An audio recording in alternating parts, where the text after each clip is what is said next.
Do you have a favorite? Not meant to. But mostly the unloved ones, the unvisited ones, the cases that get dusty and ignored. All the broken and shunned creatures. Someone's got to care for them. Who shall it be if not us? Yes.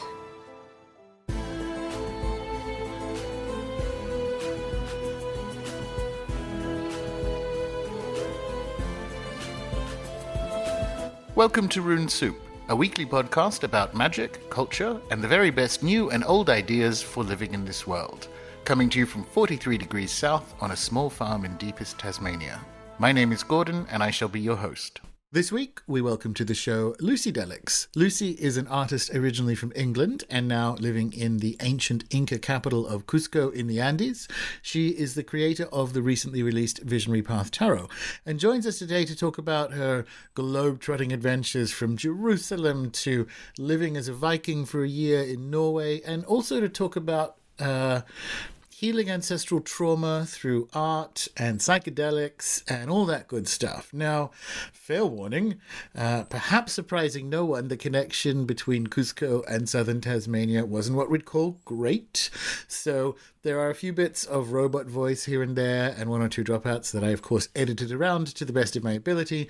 It's all very easy to follow and cleaned up and so on, but that's what that's about. And definitely don't let it get in the way of hearing a really fascinating journey. Enjoy. Lucy, thank you very much for your time.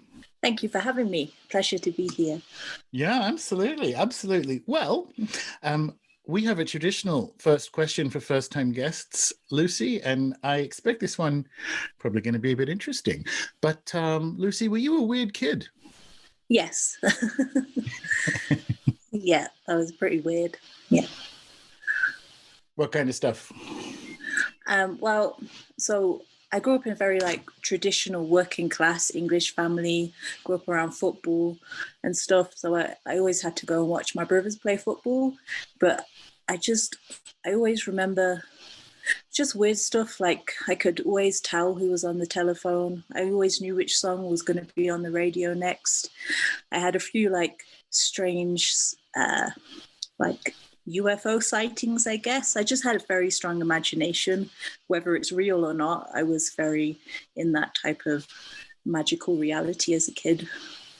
Finally, someone, I mean, that's not true. I've had a bunch of UFO experiences on the show before, but what kind of UFO stuff? Little lights in the sky or something even better than that? Well, lights in the sky, but then, so my granny, she used to say she was abducted during World War II by the Foo Fighters, and she was interviewed by a British newspaper. She was also very mad, so it's a question whether you believe her or not, but nevertheless I kind of grew up around that idea. And I remember this one night I had this really strong dream, and I woke up suddenly and I was really cold, and in the dream there was a wooden ship above my house with green, yellow and red lights. It said that there's been sightings above Coventry with ships with red, yellow and white lights. And so it's not that was a dream, but then it matched up to the radio report the next day. And then there was one time when I was camping with some friends and there was this turquoise light really far, not in our atmosphere, it was in the stars, but it did just crazy movement. And I just always remember that. Nice one. So we're sort of jumping around here a bit, but have you had any confirmatory is the wrong word.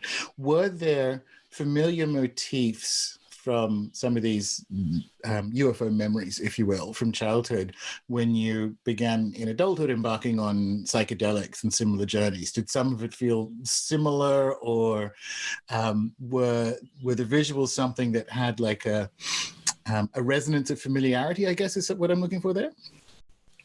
Yes, I would say so when I first drank ayahuasca, I think it took me 4 goes to fully let go, because I think I had visions, but my ego, I was a bit scared, and I wasn't really, it was very new to me, and just let go. There was the journey where it's like I went up in this elevator and I could see the cosmos, and then it went higher, and then I was in this hospital, and all around me were these glowing, like purple beings that looked like aliens, but they also looked like angels. I didn't feel they were bad. And they were telepathically telling me, it's okay, don't worry. And they performed heart surgery, and they rewired my heart. And then after that ceremony, that's still one of the most profound experiences of my life. I still think about this a lot. And after that ceremony, I kind of opened again, because my mom and dad died when I was young. So I was very closed off with relationships and everything, because I was scared of getting hurt. But it felt like that felt like a real experience. It felt like they were totally real beings, and they did something to my heart that unblocked it. And since then, I've been able to have relationships. Yeah, so what we're going to end up talking about later on in the episode is your tarot deck, which the publisher sent to me. And I get sent, this is a fun part about my job, I get sent a bunch of stuff. And so I'm like, oh, cool, tarot deck. And as I mentioned to you in the emails beforehand, I was on dieta in Peru last year, and I was going to go this year, but 2020 happened, whatever. Yeah. So I opened the cards and had a look, but because I have a monstrous amount of tarot decks, to be honest. It's an embarrassing compulsion. So I pulled it up and I go, okay, Little White Book. Ordinarily, don't really look at it, because the Little White Book is usually like fruity nonsense. The first few pages about, ooh, the tarot comes from blah, blah, blah, right? And you have written the best Little White Book I have ever seen, because it is this, instead of giving me a false history of the tarot, there's this remarkable autobiographical journey of the artist and deck creator, and that's why I'm like, oh, I've got to get Lucy on the show, because I think this part is going to be fascinating. But sort of bringing it back to ayahuasca and the heart thing, we should probably bring it back to, you lost both your parents sort of late adolescence, early adulthood, didn't you? Yeah, 15 my dad, and then my mom got lung cancer a few years later, I think, because she was just so lost without my dad. And they say the lungs is where you carry grief, and she just kind of wanted to leave this earth. So then she passed. So just after I turned 20, I was like orphaned, too old to be like adopted, but I still hadn't fully became an adult. So it was a quite difficult time. Yeah, and had you studied archaeology? Were you studying archaeology when that happened, or did you do it afterwards?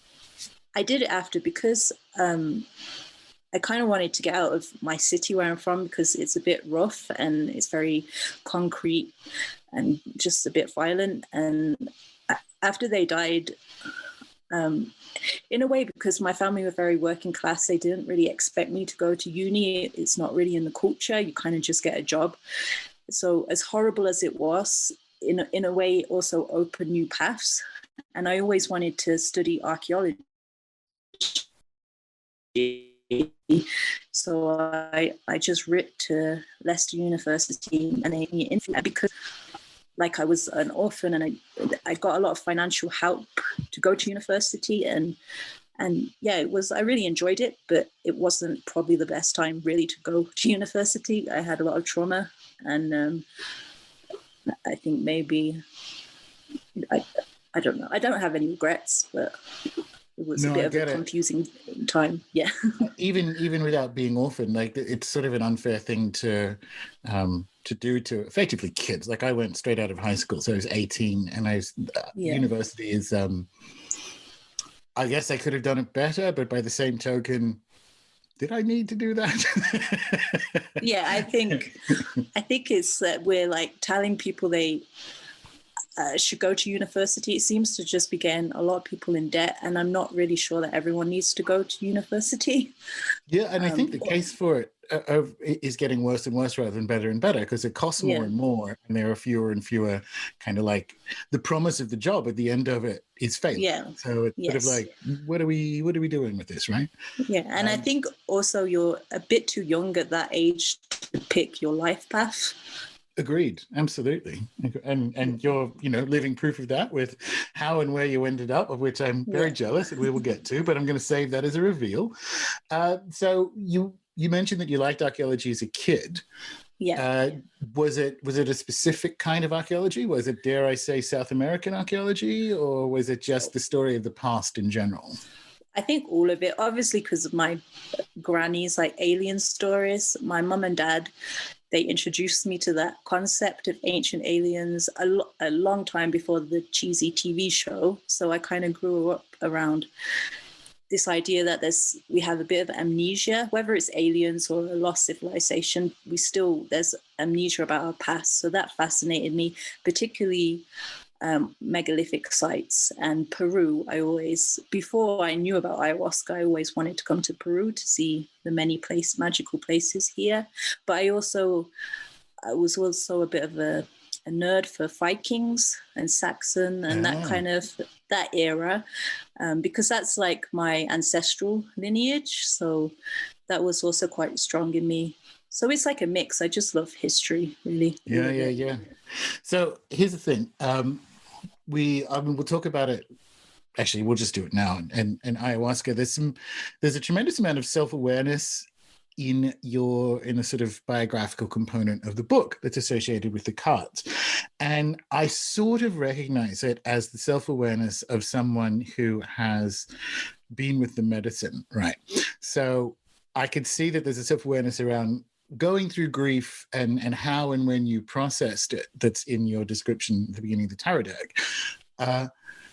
Did you have that this is a leading question, but follow me on this. Did you have that at the time, or was that something you worked on with, ayahuasca and mushrooms and so on, and came to that realization later? Or were you sort of aware that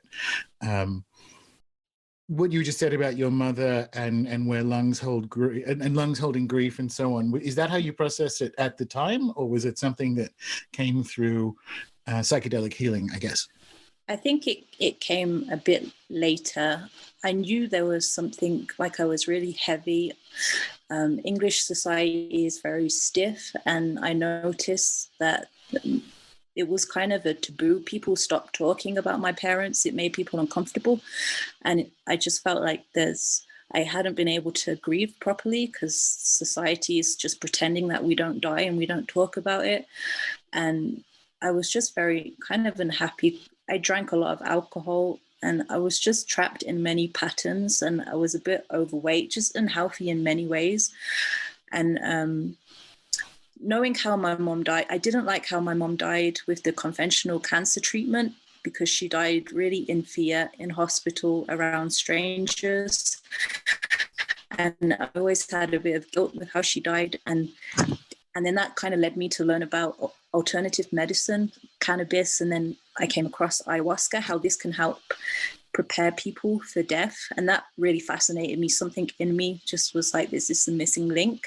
And then when I kind of got there and was working with it, then I realized I was working through my trauma and grief, because it just felt like I was pulled there.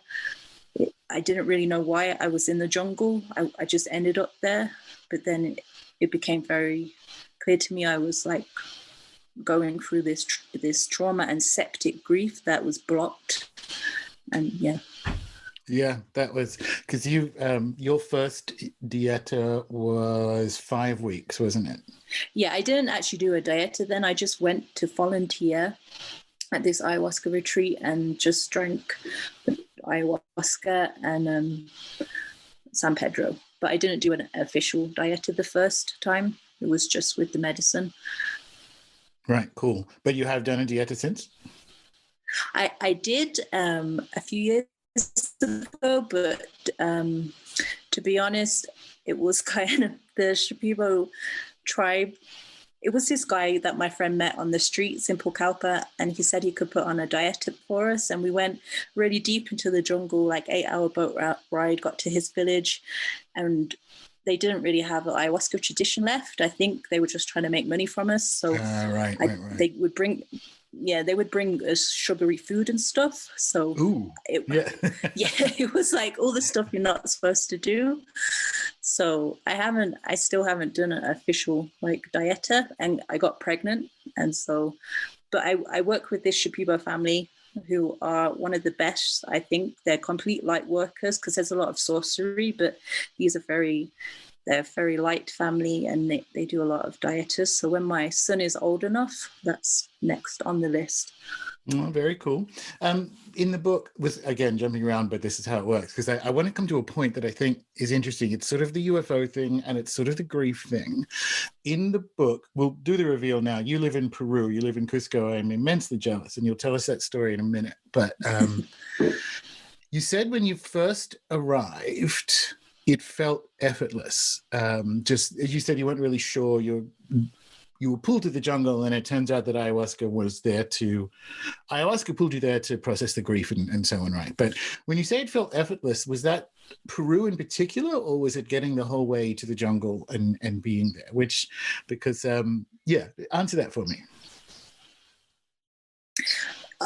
Obviously I had to save money and stuff, and there was a plan there.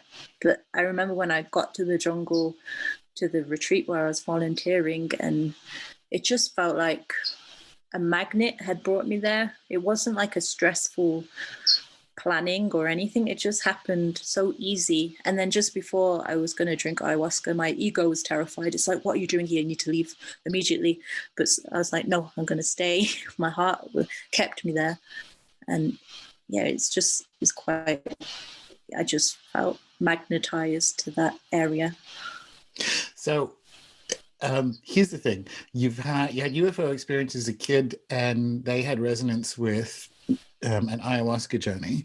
And one of the things you mentioned in the book is that you always felt compelled by Peru as a child. Now you live there and have a Peruvian kid and whatever, right? And so there are these, and it felt effortless in pulling there. I love having people who've been with ayahuasca on the show, because I can ask questions about how time works and is experienced, and with a straight face, so people don't think it's strange. but do you think your compulsion about Peru, or your fascination with it as a child, was some sort of future memory or awareness that it's implicated in your destiny once you reach adulthood?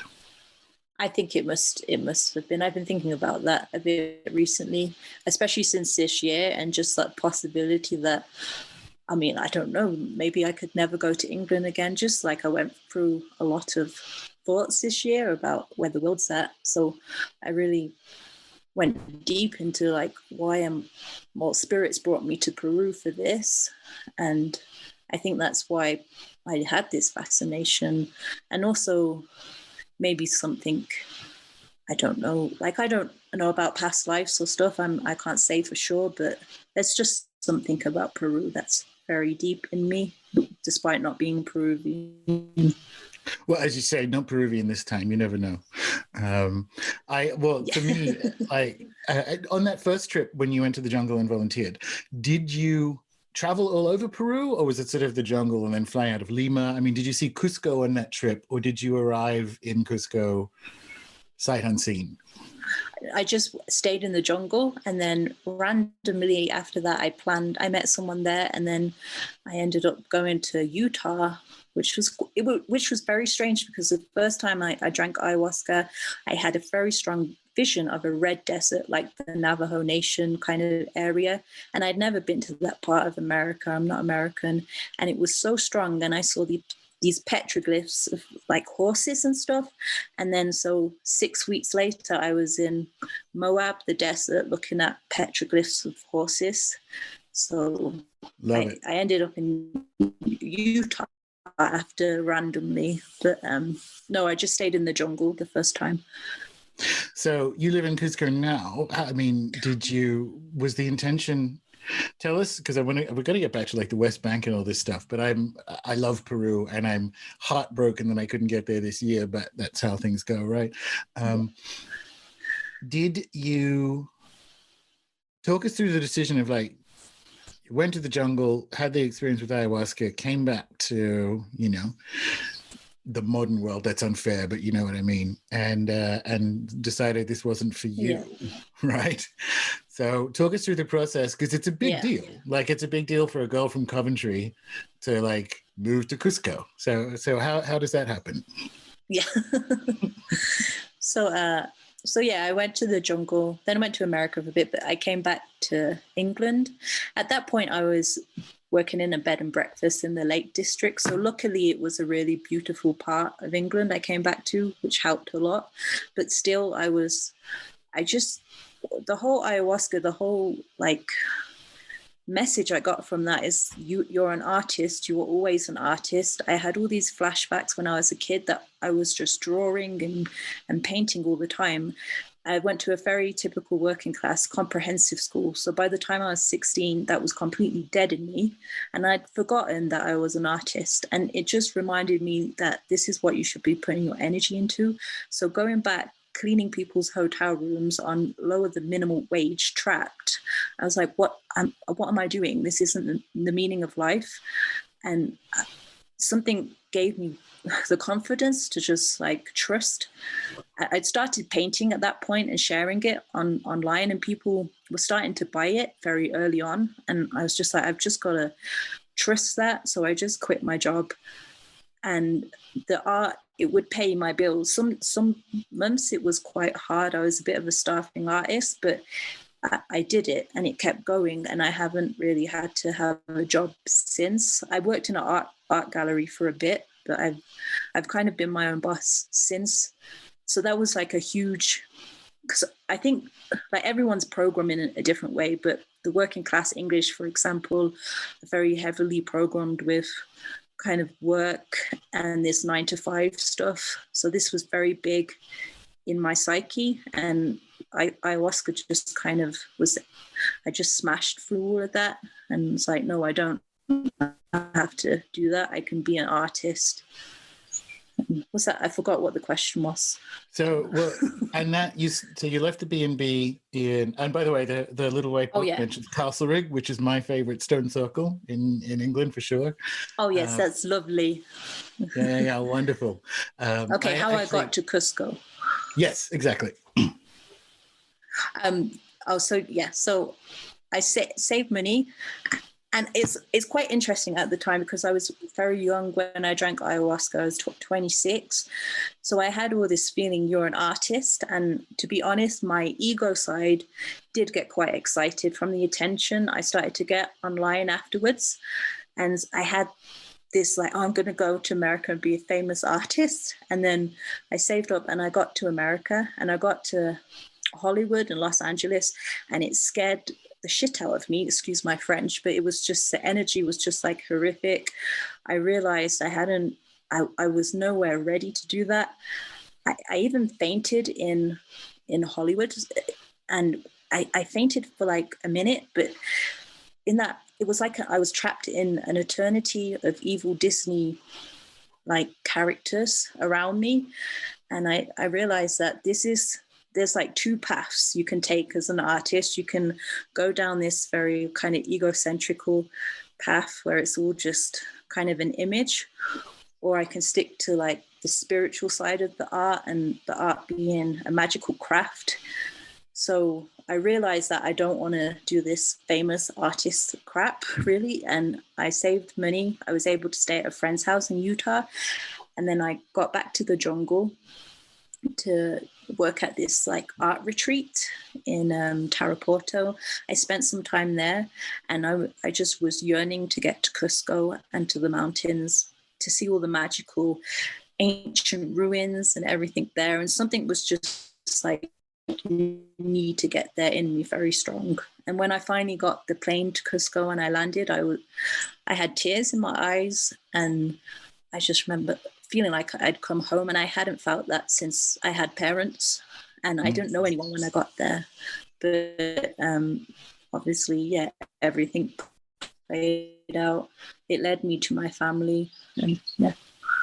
So that I'm fascinated by, and I have a resonance with. I've lived a bunch of places, and so tell us about, if you didn't know anyone there, and you obviously didn't have a job when you landed. Like, tell us about the first night in Cusco, in your new home. Was it like, did you just walk forever around town? What tell us about that first thing, because I'm really fascinated when people find their homes and know it instantly. I just walked around and I was in love with Cusco straight away, even though some parts of it might look a bit shanty town. It's the people are so lovely. There's hardly any violence. Megalithic ruins, which are so old, like you can't even explain how they were made, and it's just alive with people. And I was like, wow, I love it here. I want to stay. Then I met a friend, Elia, this artist from Canada who was like traveling and finding herself too. And with her, we went to the Sacred Valley of the Incas. And then I was like, wow, this is even better because this is more rural.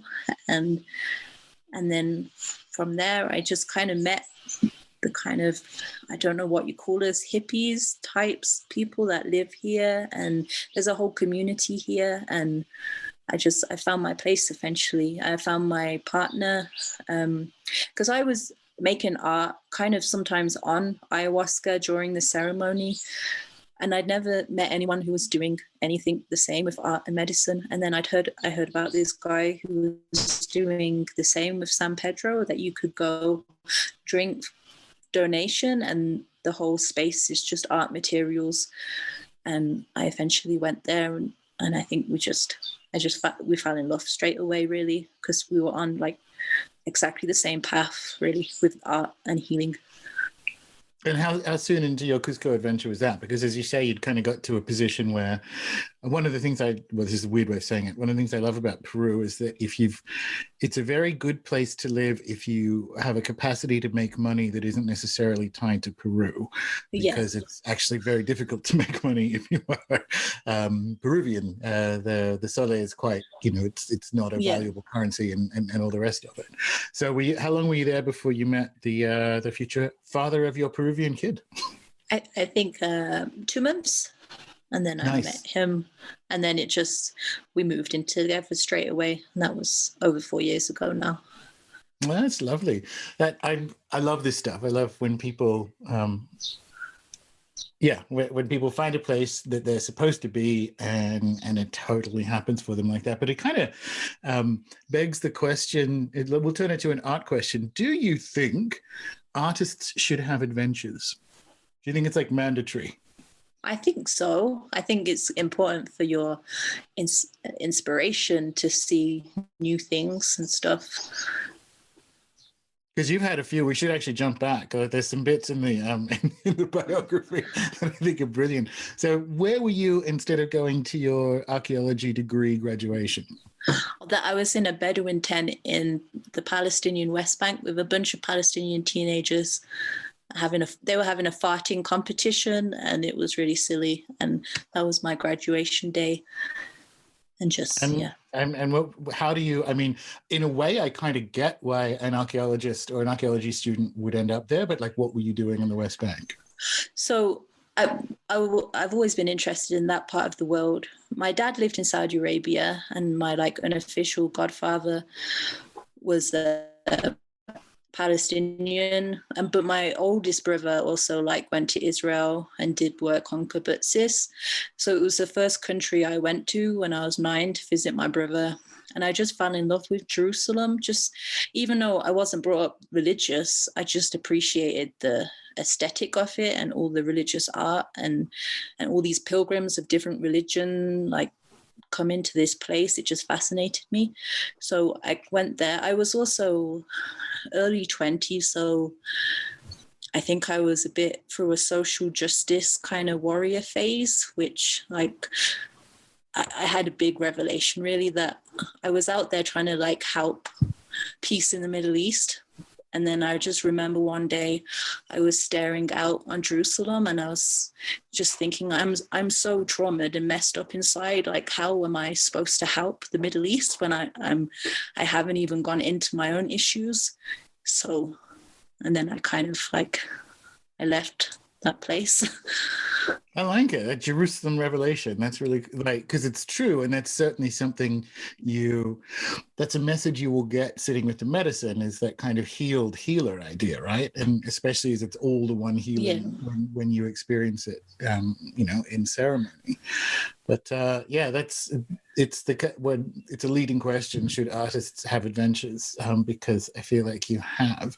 But the next one, which I know people would be interested in as well, you also spent a year as a Viking. Explain that to us. Oh yeah.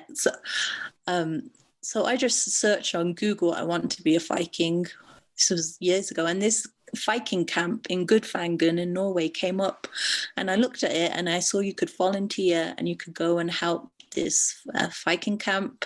This was the early days. Now there's a full-on Viking village there. It's also where the Viking TV show is kind of set. It's exactly the village in that TV series is set in this valley. Anyway, I went there and it was just magical, because I feel to a certain degree Europeans are so detached from their shamanic heritage, they have to borrow it a lot from other people. But when I went to Norway and I was dressed as a Viking for a year, around the fire in the longhouse, my friend had a Viking ship. It was all very shamanic. The band Wadruna, this is Norwegian kind of shamanic Viking band, came to play at a festival. And it's just like everyone was dressed in their ancestral clothing, all this kind of arts and craft and music. And it was kind of like a powwow, it felt very ancestral and sacred to me. And that was a really amazing experience. And was that another instance of, even if it didn't, ancestry feels like a kind of home, but did it feel like that when you showed up? Is there a kind of intuitive way, Lucy, that you kind of end up where you're supposed to be, I guess? I think so, even though it doesn't feel like that at the time. But looking back, it was all perfect. And that was quite healing for me going there, because I always had this Viking obsession, and my dad looked very Scandinavian. And I was always I just felt like we were very detached from any type of, I felt like it healed a lot for me. And then later I had an ayahuasca ceremony where surgery, when I was more brave with the medicine. The next ceremony I had, it was one of the most like profound journeys ever, and trying to understand what happened in that journey. And there was a Viking ship, and there was like a chieftain and his son, and they were all pagan. And then there was a lot of flashes, and then it was the chieftain's funeral, but he was being buried a Christian. And then that was kind of the start of this very powerful visionary journey with our ancestral line. I also felt all the trauma of my ancestors through all the wars in Europe. I went to the First World War, to the Second World War. I flew over the fields, and their souls were kind of trapped in the earth, and I had to sing to them so they could be released. And then I experienced war from like a soldier. There was like a flash, and I was in this hospital and my legs were blown off. It wasn't scary. I was like surrendered to the medicine, but I was just going with it. So I was this soldier. My legs had been blown off. I was in this hospital. These injured soldiers were just screaming. The nurses were trying to play the role of this. It just kind of made me understand PTSD of war and how this is very unnatural for the human psyche to process. And then I was a mother saying goodbye to their son, knowing that their son might not come back. So this idea of sacrifice. And then it felt like I was in Vietnam in the jungle and just chaos of war. And it kind of turned into this Picasso painting with abstract colors, like red, black, white, like very war propaganda kind of imagery. And then it was like victims of genocide, and I couldn't look at them at first, and then I looked at them, and then as soon as I looked at them, they smiled, and then their spirits floated up, and I had a flash of Jerusalem, and then I had a flash of this cosmic golden civilization in the stars, and it was surrounded by these very strong kind of Sumerian ancient looking priests of some types, and it felt like that was Zion in a way, or some sacred place, very well protected. And then these priests in the vision, these other kind of extraterrestrials came to them, and they signed this peace treaty. And then I felt peace on earth, and I really went into the feeling of how peace on earth would feel and how it's possible. And going in my ancestral root has healed a lot of maybe the PTSD within my ancestral stuff from all the wars and everything. Yeah, it's funny that people think this is recreational, isn't it? Because that I was going to ask, it's intense. Why do you think she showed you that? But I think it's that ancestral line healing. It's if you're going to be a vector for improving peace and art and like the betterment of being down here, there's ancestral work that needs to happen. And I think in your case, as you say, like losing the parents young and kind of sensing that or understanding that one of the reasons that may have happened to them is that unprocessed trauma, that it's a thing that you have to, it falls to you to release and to transmute, I guess. Yeah. Definitely. Nice one. Getting back to Gudvangen, there's the lines. I mean, the Little White Book is little. That's what the L in LWB is. Right?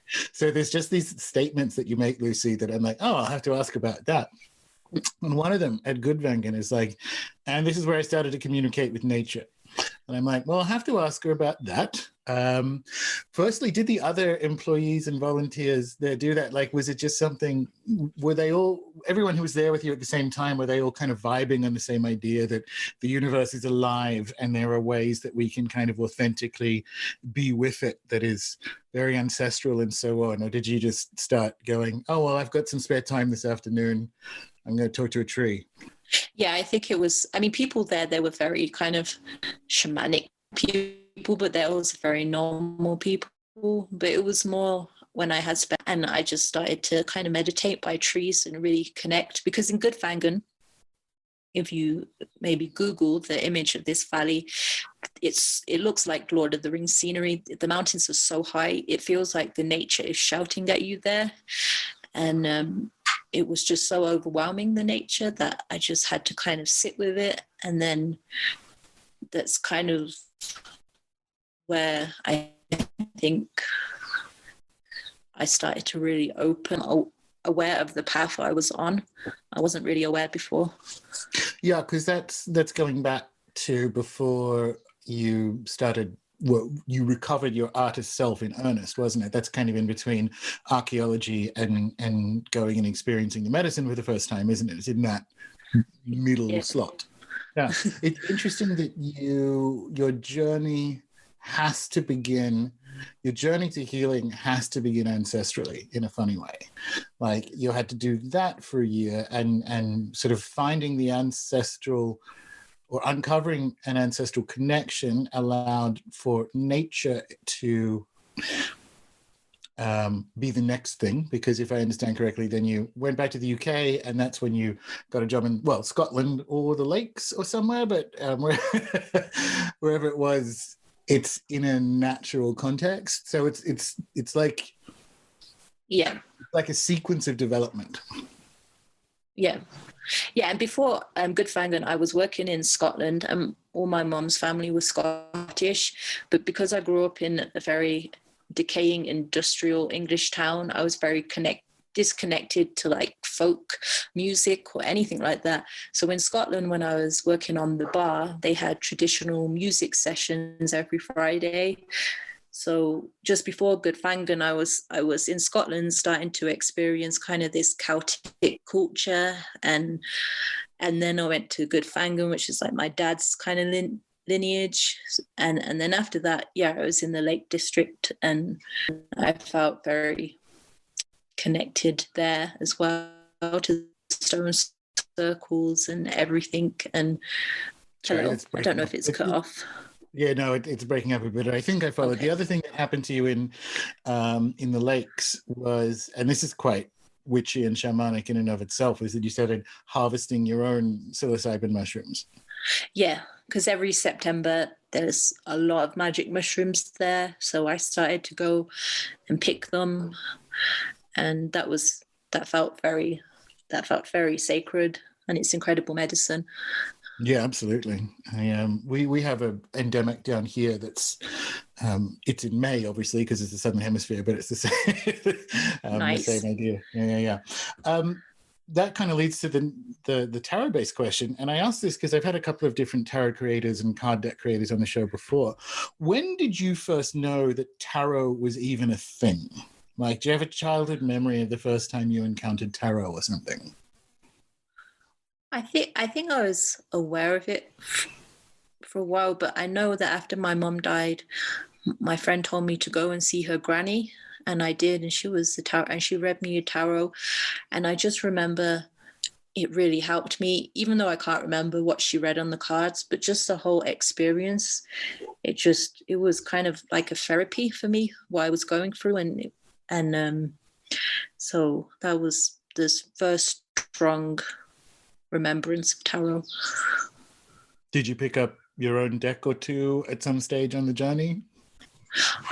I did, yes. I can't remember. I had a deck around then, so much. I just sometimes would pick a card if I had a question, and so it was more, I really wanted to go on this tarot journey as an artist and create a deck. Yeah. We'll start that again, because this, like, yeah, I wanted to... I'm here. I wanted to ask how you get as an artist, because you're already an artist, how you get to, what was the thinking behind, I'm going to do a deck? And more specifically, I mean, did you have that idea before you moved to Cusco, or did the idea come to you? Because I'm very struck by the idea of you creating the deck in that context. So talk us through why the Visionary Path Tarot exists and why you called it that. So I think when I came back from the jungle as an artist and I was painting a lot, I kind of had this yearning, I need to make a tarot deck. And then as years passed, it got quite stronger. And then my kind of reasoning for coming back to Peru this time, I'm going to go there and I'm going to make a tarot deck. And then I want to make a tarot deck in the Andes mountains, because it's so high and close to the sun, and I feel the downloads in that region of the world. Yeah, I love it. Did you start right away? And I don't mean like right away, like the first day when you got there, but did you start before you like met your partner and that kind of stuff? Was it right down to business once you got there? I started straight away when I got to, the Cusco region. I just started straight away. And it took, I think, 3 years to do. And sometimes I did a lot of work, and then other times it went a bit slow. And what was the first card? The first card was the 9 of Swords, because I just picked randomly, and that's quite an intense card. And I remember thinking, oh, this is going to be in it. I never completed anything before. I was a bit of a pipe dreamer, so I really had to believe in myself and push myself. Well, it's 78 artworks. Like, it's not a small project. It's not doing like one thing. And the originals, they're quite big drawings. They've been shrunk down for the cards. So, yeah. Is there going to be like an exhibition? That I would like to do that one day, yeah. Yeah, brilliant. So typically when people embark on a process like this, they have a whole bunch of strange stuff happen to them. And associations between one card will show up in their lives or so on. Have you got any particular stories about, creating the tower or something? People tend to adapt. yeah, I remember when I did the devil card, and everyone was just shouting at me for that whole week everywhere. I have a very big dog. He's 55 kilos, and he's very sweet though, but everyone was shouting at me about my dog. This one woman told me she saw my tattoo on my hand. She's like, "You're going to go to hell."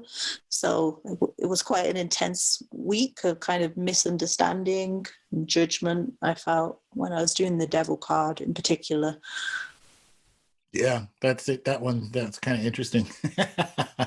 And what was the, because you live somewhere so remarkable, is there like is there like a daily process where it's like, well, I'm gonna walk up to the Temple of the Moon and come back? Like, is there a Cusco specific way one goes about creating art for a tarot deck? Yeah, I did most of the tarot deck in Urubamba, which is in the Sacred Valley, and it's very peaceful. And there's a lot of ruins around where I lived. And I would go to the ruins, or I would have meditation with cannabis. I'm not really on cannabis anymore. I've had a break. But when I first started the deck, I was using that medicine a lot. So I would kind of pick a card, and then I would meditate with cannabis, and then the card I would just draw it one time and it would all just come.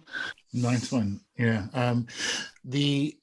Here's a weird question that I hadn't had prepared, but as far as you know, is this the first tarot deck that's been created in the area? I think so. I mean, there's a lot of new age type people here. Maybe someone else has, but I think it might be, yes. Yeah, as far as I can tell, I mean, there's non-specific shamanic tarot decks and all the rest of it, but this one has for me anyway, it's certainly, I think the intricacy of it calls to mind the intricacy of the stonework, and certainly it looks like you can certainly tell you've been with the medicine, put it that way. But I can't think of another one that's come from exactly this kind of context, which is itself sort of interesting. Is there any other like anecdotes of being in the card as you're creating them? Because I have other tarot-based questions, but is there other ones from actually making the deck, like strange things that happened that you would care to share? It all just felt very, I don't know, it apart from sometimes doing a card and I would see like the devil card or with the tower card, if I could take on the feeling of each card while I was doing it. Apart from that, it felt very much like I came to the Andes to make the tarot, and I'd run out of money and I couldn't leave even if I wanted to. And it's quite interesting because there's a lot of artists here that kind of craft here. There's a lot of incredible artists and musicians here, and a lot of incredible manifestation comes out of this valley. It's like a womb for creativity. So this is unrelated to tarot, but I like these operational questions. What's the visa situation? Like, if you can't leave, which is a great way to finish a project, but like, oh yeah, like were you in danger of being kicked out and sent back at any stage, or can you, as an artist, like just show up and never leave? They're pretty laid back here about that. Decided to leave France because Europe is getting a bit intense in certain areas. So she decided she wanted to move to Peru. So she moved properly and she started like a business here, and then she employed me. So I got my visa through her. But then I had my child here, and when you have a child... They do seem to be pretty laid back about it. Last year, because obviously you get allocated a temporary number of days when you show up in the country, or at least if you're Australian. Yeah. And that happened to me last year. And the woman who was at the sort of customs counter said, "I will give you 180 days." And she just would step and let me through. I only needed like 6 weeks, but it was like, "I'll give you 180 days." And I'm like, "Oh, cool." Yeah. Yeah, they're nice here. They're getting a bit more strict, but yeah. No, I can appreciate that. Well, because I fell in with a bunch of Venezuelans hanging out in Lima in the lead up to going to Pucallpa for the Dieta. And because of the geopolitics of South America, a bunch of places are, a bunch of places are unfortunately getting a bit strict, but that's the way of the world, I guess. Back to the cards. Why is it called Visionary Path? I kind of struggled. I struggled with naming my paintings, so I talked to the publisher, and we kind of came up with that name together, and that made perfect sense for me because it was a visionary path to lead to the tarot. So. Yeah, that's kind of what I got from it after I read the book, because it obviously means nothing to me when it's opening the little box. And then as I read the book, I'm like, yeah, good name. So I'm just sort of thinking back to some of this stuff. There's a weird way of saying it. Is the star inspired in some way by your time in Jerusalem? I think the star, so when I had the heart surgery, when I went up into this like cosmic hospital, I went up in this kind of elevator that was like liquid metallic, but I realized later it was the Merkaba. Okay. So yeah, and probably also my time in Jerusalem too. Yeah, very cool. And do you read with them? Do you read your own card deck? I ask that of people who make their own cards, because some don't. Some are like, nope, it's got it's got too much of a different association for me. But do you read with your own cards? I've started to. I'm practicing on my partner, and for me, if I have a question, I pull one. And I think, I want to do this because I can read them very well, and my intuition, like I know each card. So I definitely want to go down this path of reading tarot for people. I think that with my cards, especially because I've been reading cards for years. You end up with a whole bunch of personal associations, so that when a particular card shows up, although I don't really do, it's a whole other story about what I think meaning is, but there are personal associations that recur when a card recurs that you will know better than anyone, because you can draw on not just the traditional associations of them, but in fact what was happening in life while you were creating it. So I venture that you'll be the best person in the world at reading with this deck. Yeah. I'm excited for this. Oh, nice one. Well, this has been a great chat. I loved it. I think your journey has been amazing, and the cards showed up. I'm not sure if I mentioned, I sort of did beforehand, and some of the premium members who listen to the show are aware of it, but Plan A for 2020 had me spending a month in Cusco, a bit more over like July, August, hopefully getting there hopefully would have got there for the festival at the end of June. Okay. But 2020 happened, but I was supposed to be there completing a book that I'm in the process of completing now. And and so when I read the story and where the deck came from, and I didn't, as I said, the publisher sent me this. I didn't know it existed until they did. And it showed up on a day where I had just finished a project with someone I'd met in Peru, and then this showed up. And so it is a fated arrival in my own life. So I just want to say, congratulations on completing a remarkable project. And and thank you very much. Yeah, and some really, really compelling work in it. And for people who want to know more about yourself and where they find you and where they find the deck and so on, lay it on them. So you can follow me on like Instagram, Lucy Delix, or you can go to mine and my partner, because he's also an artist. He's a very good visionary artist. We've got a website, thedelics.org. It's kind of in progress right now, but we should have it kind of finished this month with more information, and our art galleries up on there. Nice one. Well, thank you. Thank you very much for your time, and thank you. Thank you so much for having me. You're welcome, and thank you for the patience with the Zoom gods. And have a good evening, and speak to you soon. Thank you. Have a great day.